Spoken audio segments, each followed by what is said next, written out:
കൂത്തുപറമ്പ് സമരനായകൻ പുഷ്പന്റെ സംസ്കാരം വൈകിട്ട് മൃതദേഹം തലശ്ശേരി ടൗൺ ഹാളിൽ പൊതുദർശനത്തിന് വെച്ചിരിക്കുകയാണ്. നേരത്തെ കൂത്തുപറമ്പ് രക്തസാക്ഷി മണ്ഡപത്തിലും പൊതുദർശനമുണ്ടായിരുന്നു. വൈകിട്ട് ചൊക്ലയിലെ വീട്ടുവളപ്പിൽ മൃതദേഹം സംസ്കരിക്കും. മൃതദേഹം വിലാപയാത്രയായാണ് കോഴിക്കോട് നിന്ന് തലശ്ശേരിയിലേക്ക് എത്തിച്ചത്. എം.എസ്. അനീഷ് കുമാർ ചേരുന്നു വിവരങ്ങളുമായി.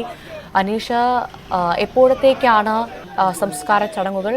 വിവരങ്ങൾ എന്തൊക്കെയാണ്?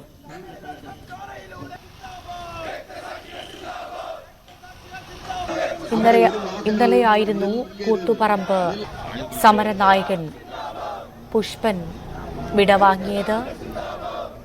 അദ്ദേഹത്തിന്റെ സംസ്കാരം ഇന്ന് വൈകിട്ടുണ്ട് എന്നാണ് മനസ്സിലാക്കുന്നത്. മൃതദേഹം തലശ്ശേരി ടൗൺ ഹാളിൽ പൊതുദർശനത്തിന് വെച്ചിരിക്കുകയാണ്. നേരത്തെ കൂത്തുപറമ്പ് രക്തസാക്ഷി മണ്ഡപത്തിലും പൊതുദർശനം ഉണ്ടായിരുന്നു. വൈകിട്ട് ചൊക്ലിയിലെ വീട്ടുവളപ്പിൽ മൃതദേഹം സംസ്കരിക്കും. മൃതദേഹം വിലാപയാത്രയായാണ് കോഴിക്കോട് നിന്ന് തലശ്ശേരിയിലേക്ക് എത്തിച്ചത്. എം.എസ്. അനീഷ് കുമാർ ചേരുന്നു വിവരങ്ങൾ. അനീഷ്, സംസ്കാര ചടങ്ങുകൾ എപ്പോഴത്തേക്കാണ്?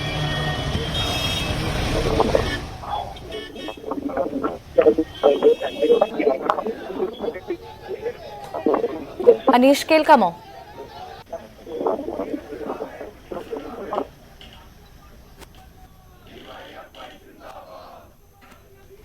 കൂത്തുപറമ്പ് സമരനായകൻ പുഷ്പന്റെ സംസ്കാരം വൈകിട്ട് 5 മണിക്കാണ്.